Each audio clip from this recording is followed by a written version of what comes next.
시청자 여러분 안녕하세요. MBC TV 특강의 박완규입니다. 오늘은 특별히 부활의 뮤직비디오 비밀이란 곡으로 문을 열었는데요. 지금 제 옆에 빈 의자가 있습니다. 어떻게 저렇게 시작을 하지? 왜 빈 의자에 앉지도 않고 서 있을까? 바로 오늘 이 빈 의자가 주인공입니다.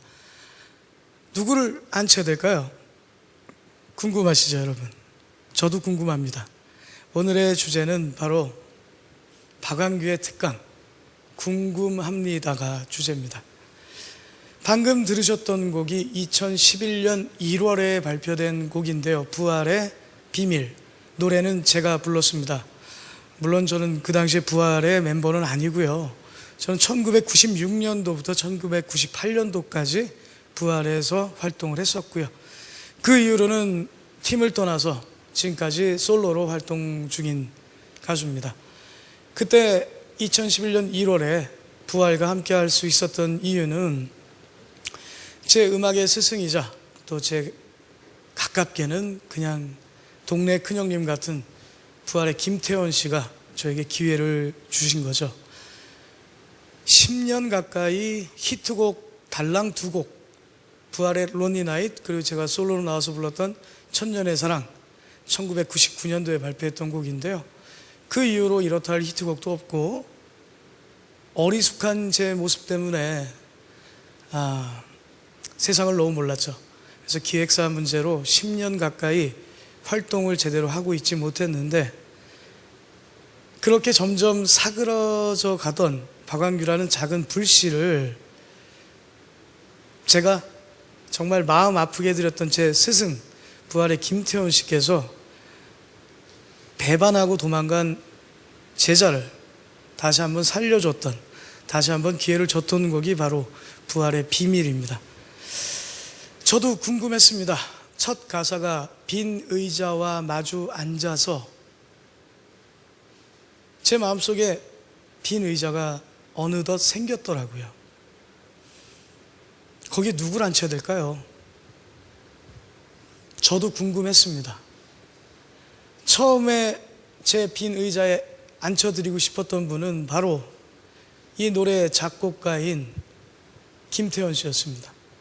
왜냐면요, 가수로서 아무것도 할 수 없었고 이내 가수를 포기했을 당시에 저에게 기회를 줬던 제 스승이니까, 선생님 고맙습니다, 큰형님 너무 감사합니다 하면서 이 의자에 앉혀드리고 쉬게 해드리고 어깨도 주물러 드리고 감사하다라는 표현을 계속 하고 싶었습니다. 잠시 의자에 앉으셨던 김태원 씨는 여기 내 자리가 아닌 것 같다, 완규야. 왜요? 네가 앉혀드려야 될 분들이 더 있는 것 같은데? 라고 하시면서 슬며시 의자에서 일어나서 그냥 가버리셨어요. 다시 또 다른 일을 하시러 저는 또 빈 의자하고 마주하고 있었습니다. 하지만 그 떠나가신 그 자리에 많은 여운을 남기고 가셨어요. 완규야, 이 빈 의자가 주인을 찾으려면 이제는 기다리지 말고 네가 노력해야 된다라는 큰 가르침을 주고 가셨습니다. 그 당시 저는요, 가수이고 그래도 대한민국에서 이름 석자 좀 알려진 가수인데 녹음실에 가서 녹음하는 법도 까먹었고요, 무대 위에서 마이크 잡는 법도 까먹었고, 또 무대에서 어떻게 표정을 지어야 되는지도 방법조차 다 잃어버린 상태였습니다.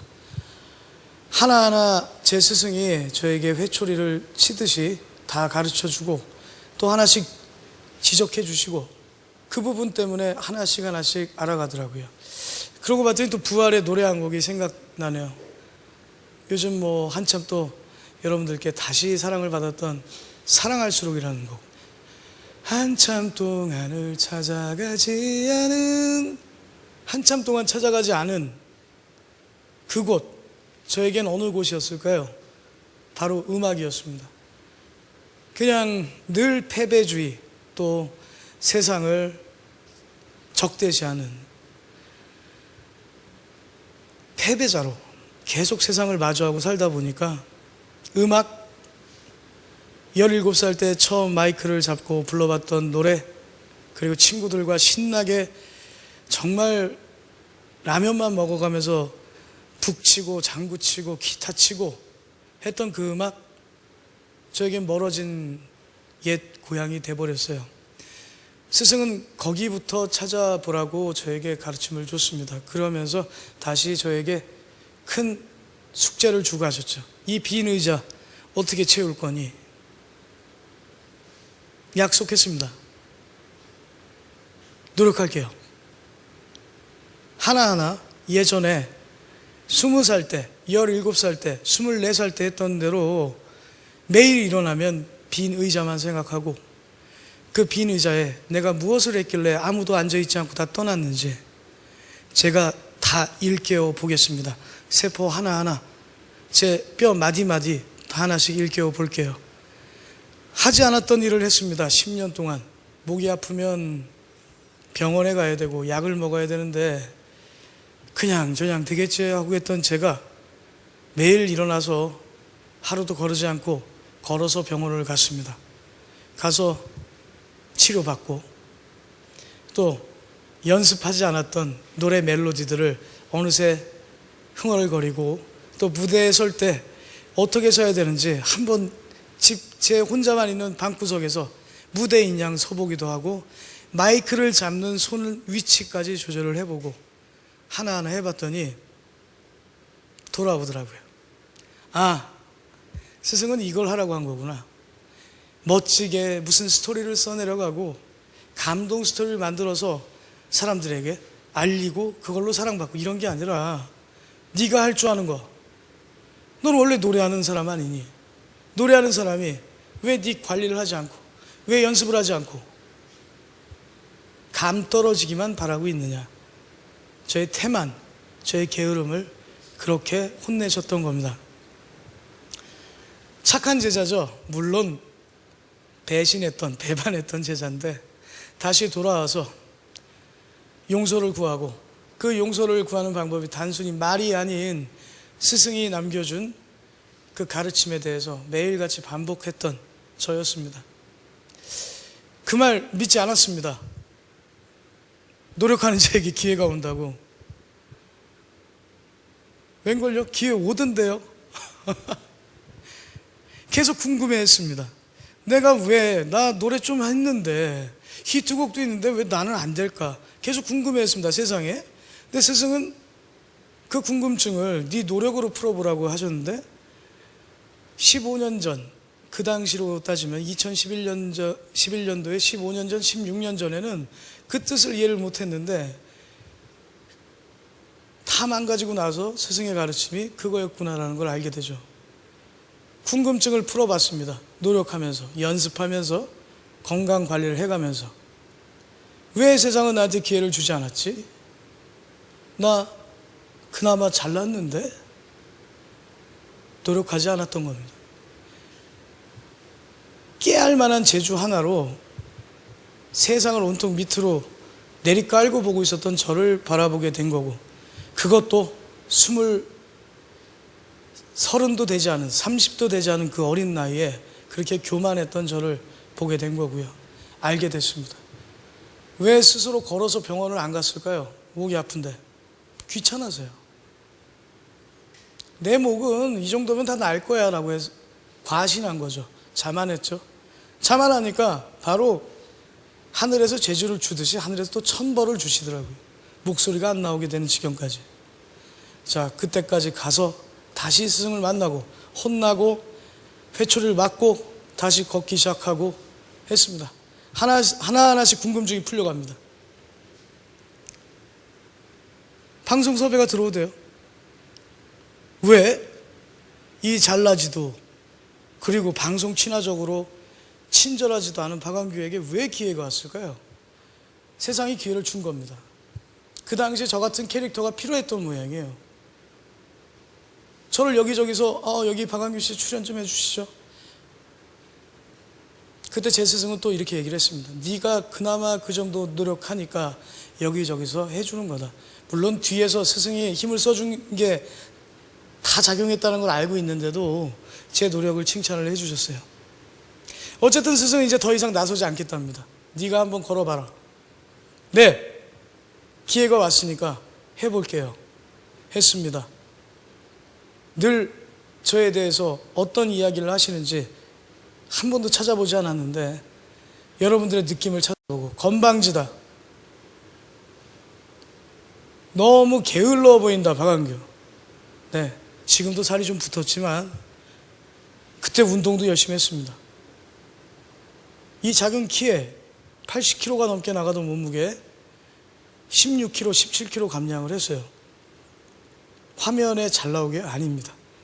게을러서 붙은 살이라 제 몸을 너무너무 녹초가 되게 만들더라고요. 그 게으름이.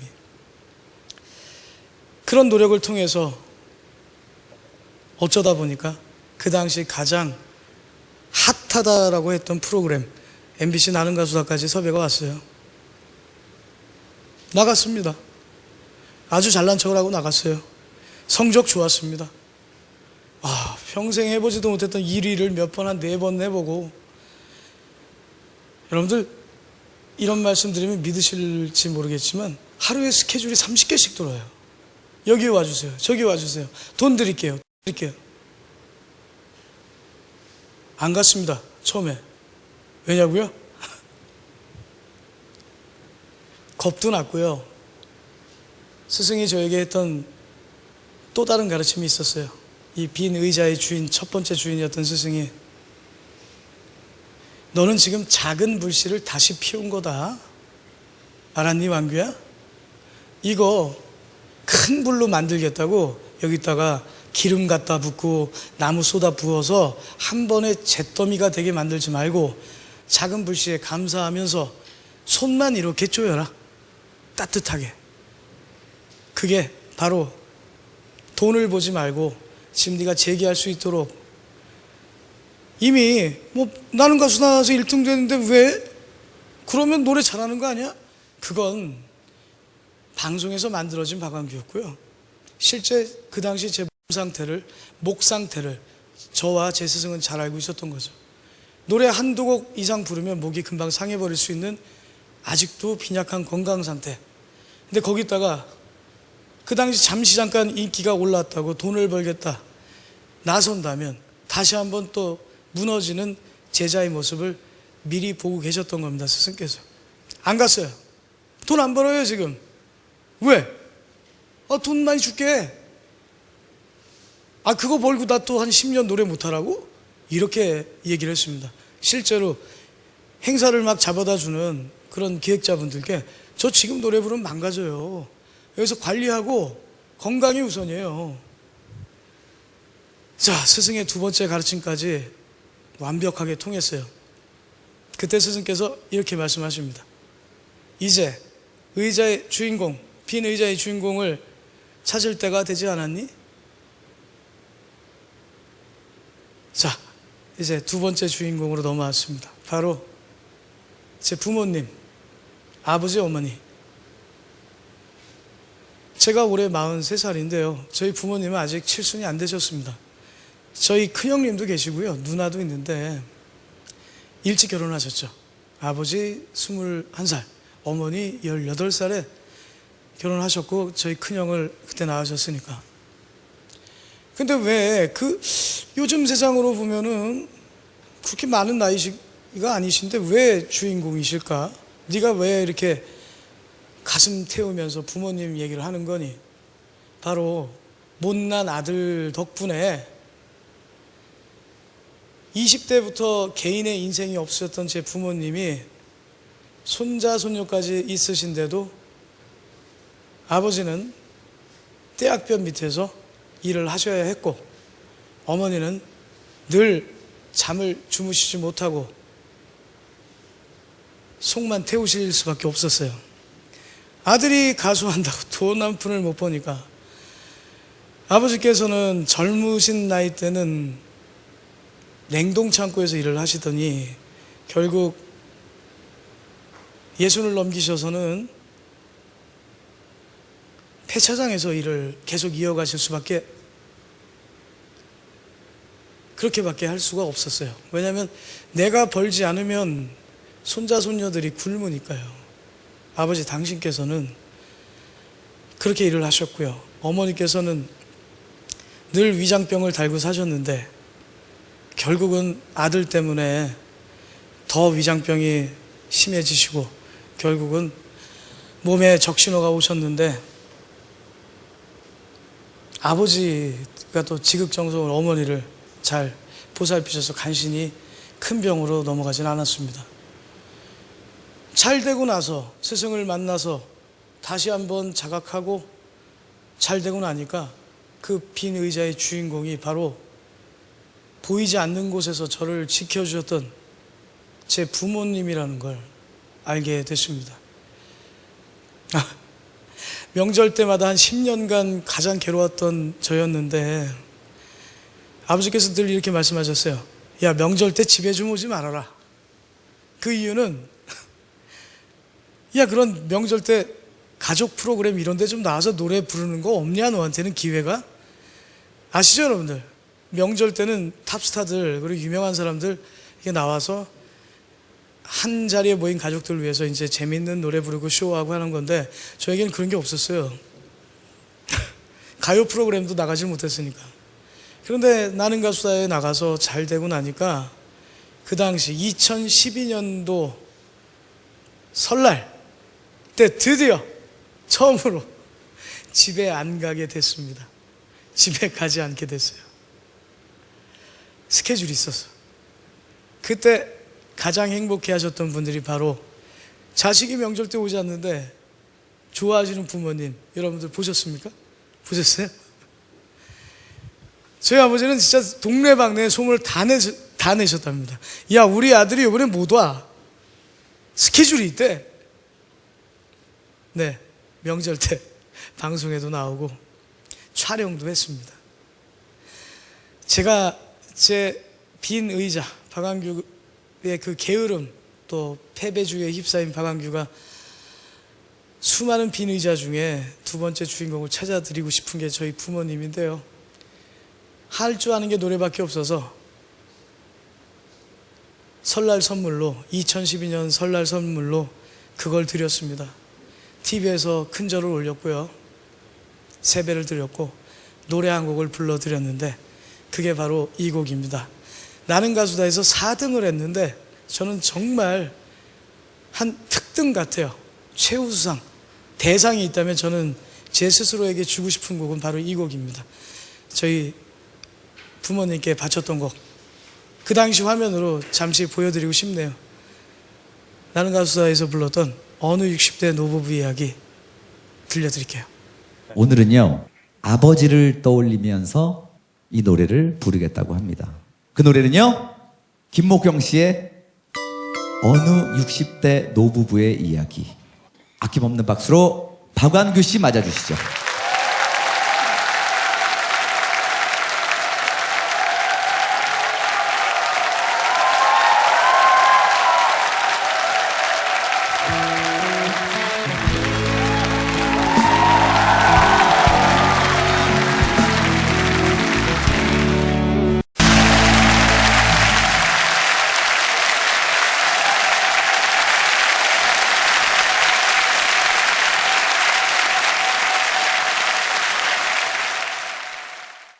네, 이게 제가 제 음반에도 담지 못했던 제 부모님을 위해서 처음 무대에서 부른 곡입니다. 이 곡 나갈 때 말씀 안 드려도 아시겠죠? 저희 어머니는 뭐 거의 눈물바다를 이루셨다고 하던데, 네, 그 빈 의자에, 제 박완규 마음속에 있는 빈 의자에 저희 부모님을 이렇게 앉혀드렸어요. 잘 됐어요. 자, 목도 어느 정도 돌아왔고 돈 벌러 다녔습니다. 돈 벌면요, 막 쓰고 싶잖아요, 사람이. 정말 쓰고 싶었어요. 누구한테? 여기 앉아 계신 분들한테. 180만 원 버셔서 아버지가 쓰신 내역을 보니까 100만 원을 저희 애들한테 쓰시고 80만 원 두 분 사시는데 쓰셨더라고요. 그럼 어떻게 사셨겠습니까? 그냥 뭐 최소한으로 사셨겠죠. 그냥 식사나 하시고 쌀 사시고 이렇게 하셨겠죠. 그런 분들인데 뭔들 못 해드리고 싶어요. 뭐 다 해드리고 싶지. 돈 버는 대로 어머니 용돈 드릴까요? 네, 입금하세요 아들. 네, 어머니 보내드릴게요. 아버지 그 차 바꿔드릴게요. 그래? 현찰 박치기냐? 아버지 현찰로 해드릴까요? 그랬더니 그래, 현찰로 해라. 수표 이만큼 바꿔서요. 아버지 모시고 아버지 손잡고 갔습니다. 아버지 사세요. 다 해드리고 싶었어요. 제 능력이 되는 대로. 처음에 아버지 어머니께서 아이고 그래 아들한테 효도도 받아보는구나. 그래 좋아하셨죠? 저도 뿌듯했고요. 평생 부모님한테 이런 거 한번 해드릴 수 있을까? 제 자신한테 스스로 또 야 그래도 너 임마 괜찮은 녀석이야. 뭐 잘 되면 뭐 지 차 사고 뭐 집 사고 뭐 할 줄 알았더니만 지 부모한테 다 바로 달려가는 녀석 별로 없어요 요즘. 스스로에게 또 이렇게 말하면서 점점 또 이제 또 이 교만해지기 시작하는데, 그랬더니 이 두 번째 주인공인 두 분이 또 살며시 의자에서 일어나시더라고요. 야 우리 간다. 그래서 어디요?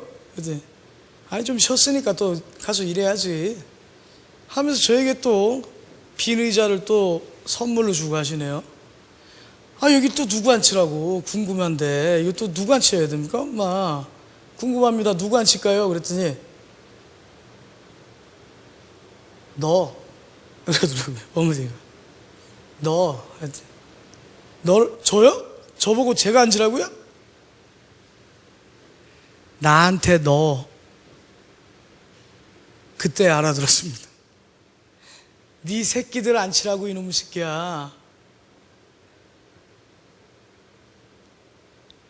아빠라는 게 제 또 다른 이름 중에 하나입니다. 가수 박완규 말고요. 아빠 박완규라는 이름이 있는데, 네 새끼들 앉히라고 했던 그 말씀이 왜 이렇게 낯설게 들리는지, 그만큼 인식을 못하고 있었던 거죠. 제가 저로 인해서, 저 때문에 세상에 태어난 아이들인데 그 아이들을 돌볼 생각을 미처 하지 못하고 있었던 아빠라면 정말 빵점 아닙니까? 빵점도 많이 준 거죠. 정말 내가 좀 이상한 놈이구나, 정말 이런 생각이 들더라고요. 아니 그렇게 세상이 궁금하고 스승한테 잘하고 부모한테 잘하려고 했던 놈이 나름 잘했다고 생각했더니 그분들은 뭔가 계속 저에게 궁금증을 유발합니다. 이것 때문에 이런 거니까 이거 해보는 게 어떨까? 이거 어떻게 생각해? 이거 왜 안 챙겼니? 계속해서 저에게 질문을 하시고 제가 호기심을 갖도록 유도를 하세요. 자식은 호기심을 가질 대상이 아닌데 그마저도 얼마나 의식이 굳어 있다면, 의식이라고 말하기도 그렇죠. 아빠는 본능인 건데 부모는 본능적으로 자기 새끼를 챙겨야 되는 게 부모인데, 그걸 누가 일깨워줘야 할 정도의 아빠면 자격이 없죠. 너를 앉혀 이놈아, 저희 어머니의 그 말씀. 가장 아픈 빈 의자가 남았습니다. 저에게는. 앉히고 싶어요. 제 아이들. 예전에 무릎 위에 어쩌다가 애들을 앉히면 아빠니까 털썩털썩 잘 앉았던 제 아들과 딸이 어느 순간 거부합니다. 왜냐고요? 저희 아버지 일찍 결혼하셨는데 저희 어머니 아버지 닮아서 저도 일찍 결혼을 했습니다. 24살 때 제 큰애 박이삭이 지금 19살입니다. 제 딸 박이슬이 18살입니다. 무릎 위에 앉히기에는 애들이 이미 커버렸어요. 답답하죠. 예전에 야 갈비 먹으러 가자. 어쩌다가 제가 돈을 벌었어요. 야 아빠가 회사 줄게 하면 그렇게 까르르 까르르 하면서 아빠 최고하면서 좋아하던 애들이 이제는 갖고 싶다는 노트북을 사줘도 뭐 갖고 싶다는 뭘 사주고 용돈을 많이 줘도 예전 같지가 않습니다. 그랬더니 저희 어머니가 그때 가르쳐 주신 거예요. 더 늦기 전에 괜한 허무함 갖지 말고 그 빈 의자에 네 아들, 딸을 앉혀라. 그리고 언젠가 그 아들, 딸이 떠나갈 때 서운해하지 말아라. 앉을까요, 애들이? 제 의자에? 제일 하고 싶은 게 아빠 사랑합니다 이 얘기를 듣고 싶어요. 욕심이죠, 욕심. 저는 제 삶 자체가 너무나 형편없다고 생각합니다. 이제 곧 1, 2년 있으면 아들, 딸 모두 20살 조금 지나면 법적으로 다 성인이 되는데 그때까지 아이들 얼굴을 본 게 몇 년이나 됐을까? 그렇게 생각합니다. 가수로서 또 음악하는 사람으로서 뭐 이름 인정받고 뭐 가창력 좋다 칭찬 듣고 이게 다 해봤자 무슨 소용입니까? 스승을 힘들게 했고 부모님을 고생시켰고 아이들을 그늘지게 했으니 제 인생에 남은 건 그냥 긴 머리 하고 다니는 그냥 가끔 소리 지르는 가수 박완규 이름 석자밖에 안 남더라고요. 물론 어른들께서는 그렇게 말씀하십니다.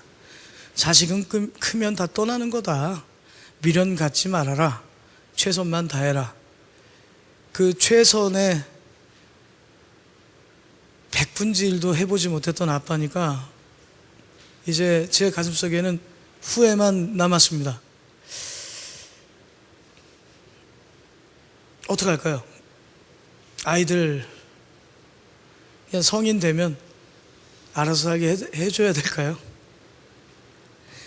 너무 늦은 거 아닙니까, 여러분들? 궁금합니다. 제가 지금 아이들에게 다가서려고 노력하는 게 잘 될까요?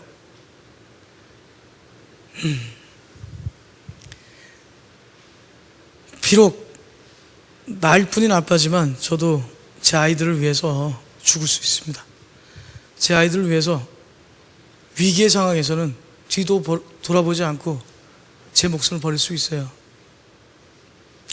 하지만 아이들에게 필요한 건 그런 드라마틱한 극적인 아빠가 아니라 평범한 아빠이길 원하고 평범한 그냥 동네 아저씨 같은 아빠를 원하고 있더라고요.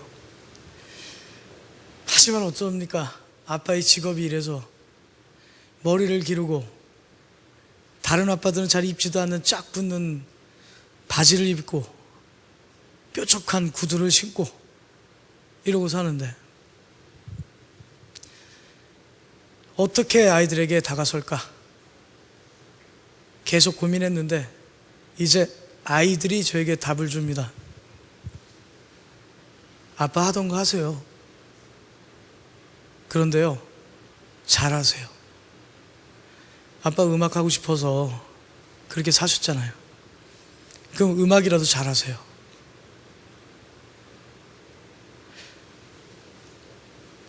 네, 음악 잘하고 싶습니다. 이제 그렇게 하고 싶어요. 아이들이 저에게, 이제 아이들이라고 표현하는 것도 싫어하는 제 아이들이, 아빠가 작은 공간에서 우리들만의 아빠로 있는 게 만약 성에 차지 않는다면 좋은 노래, 멋진 노래, 훌륭한 음악을 만들어서 힘든 아이들의 아빠도 해줘요 라고 얘기를 해줍니다. 아주 작게 어려운 환경에 있는 아이들 조금씩 돕고 있습니다. 그 시작도 바로 제 아이들 때문에 시작했어요. 아빠가 그렇게 무능력할 때 그 이웃이 제 아이들을 거두었기 때문에 지금의 제 아이들이 있고 지금의 제가 있는 게 아닌가 생각합니다. 제 아이들이 만에 하나 잘못됐다면 제가 노래 부를 수 있을까요? 맨정신에? 제대로 된 정신이 박혀있는 부모라면, 아빠라면 노래 못하죠. 어찌 노래합니까? 자식이 잘못됐는데. 하지만 아이들이 그렇게 클 수 있게 이웃들이 항상 같이 해줬고 거둬줬기 때문에 저는 그걸 갚아야 됩니다. 제 스승이 얘기했듯이 아직 저는 제 모닥불에 나무를 갖다 붓지 않았습니다. 기름도 끼얹지 않았어요. 제 부모님처럼, 말씀처럼 더 늦기 전에 행동해라. 많이 부족하긴 하지만 제 마지막 의자의 주인공인 아이들에게 조금씩 다가서려고 합니다. 여러분들께 드리고 싶은 말씀이 있어요. 바로 이겁니다. 나 혼자야. 혼자 아닙니다. 정말 싫은 소리, 듣기 싫은 소리 다 하면서도 돈 10만 원 꿔줬던 옆집 아줌마가 이웃인 겁니다. 10만 원 꿔주면서 무슨 그런 소리를 해. 근데 그 10만 원 꿔서 애들이 밥을 먹었어요. 애들 필요한 걸 샀어요. 혼자 아닙니다. 이웃이 있습니다. 저에게는 배신했지만 받아준 스승이 있고요. 고생시켜드렸지만 늘 저를 내리사랑으로 거둬주신 부모님이 계셨고요. 가장 가슴 아픈 존재, 늘 고개 숙일 수밖에 없는 제 아이들, 이제 아빠한테 오히려 동기부여를 해줍니다. 좋은 음악을 하라고. 그리고 수많은 사연과 얽혀있는 이웃들, 아빠하고 떨어져 지내면서 힘들게 살았던 제 아이들을 거둬줬던 이웃이 있습니다. 저는 그들에게 갚을 겁니다. 채무 상환을 하는 게 아니고요. 그들이 저에게 바라는 건 바로 네 재주가 그렇다면 좋은 노래, 아름다운 노래를 불러서 그게 만약에 성공한다면 너 혼자 갖지 말고 나눠 가져라. 저는 이걸 평생 가지고 살 거고요. 평생 갚으면 살 겁니다. 물론 저보다 제 스승이 먼저 떠나실 수도 있고요. 제 부모께서 먼저 떠나실 수도 있어요. 하지만 떠나신 날까지 갚을 거고요. 또 제 이웃들이 저를 모른다 할지라도 제가 먼저 다가설 겁니다. 이게 죄 많고 반성할 거 많고 빚쟁이, 빚투성이인 박완규가 오늘도 노래하는 이유입니다. 그러니까 여러분들, 저도 이렇게 살잖아요. 그리고 당당하게 말씀드릴 수 있습니다. 불과 5년 전보다 잘 됐잖아요. 얼굴 표정도 좋아졌고. 늘 궁금해 하십시오. 옆에 계신 분들께. 잊혀졌던 분들, 내가 잊었던 분들을 궁금해 하시고요. 그게 비록 내 아이들일지라도, 내 부모일지언정 궁금해 하세요.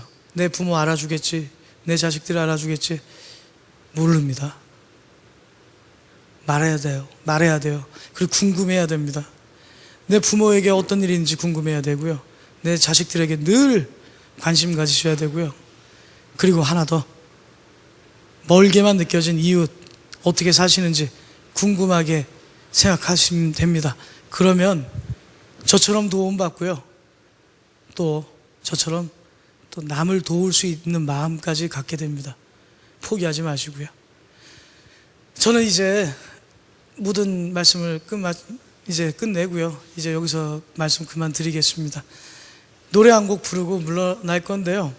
이 노래는 바로 세상에 둘도 없다는 제 아이들을 생각하면서 부르는 노래입니다. 자, 세상 누구보다 소중한 제 아이들, 많이 늦었지만 아빠로서 더 다가서도록 노력하겠습니다. 그리고 사랑한다. 대답은 하지 않아도 된다. 아빠 노래할게, 너희들 위해서. 자, 시청자 여러분, TV 특강 여기서 마치고요. 여러분들도 저와 같은 마음으로 이 노래를 들어주셨으면 좋겠습니다.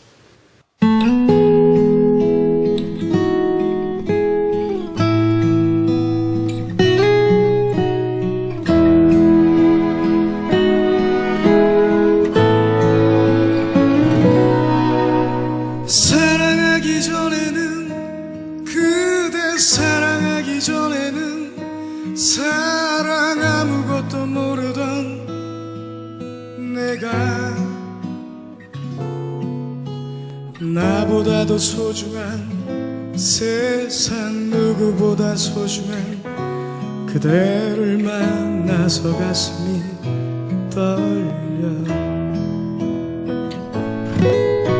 시간이 흘러가도 세상 모든 것이 변해도 변치 않을 오직 내 사랑 그대. 아름다운 이 순간 항상 지금처럼 영원히 함께 행복하길 믿어요 우리.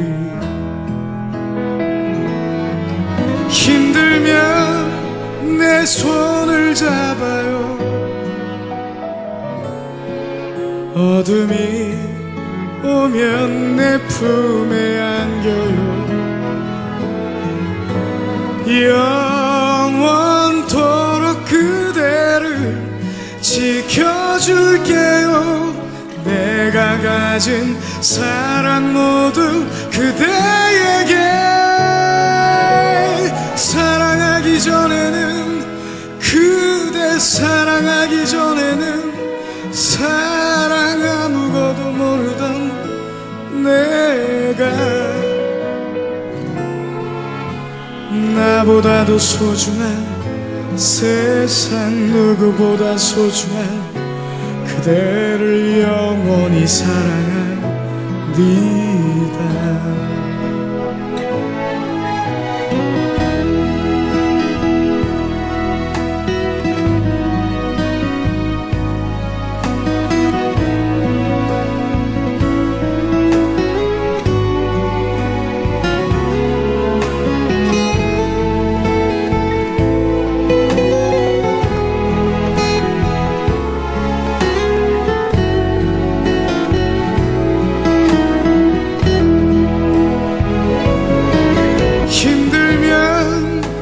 손을 잡아요.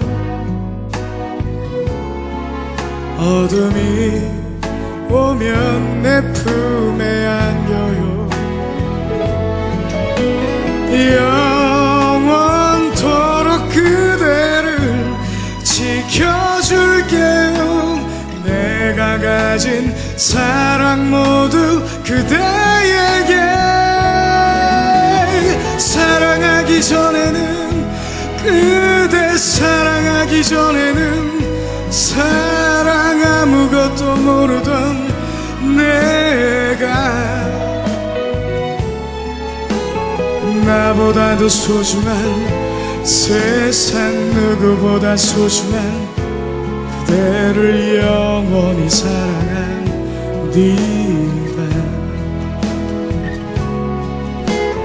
나보다도 소중한 세상 누구보다 소중한 그대를 영원히 사랑합니다.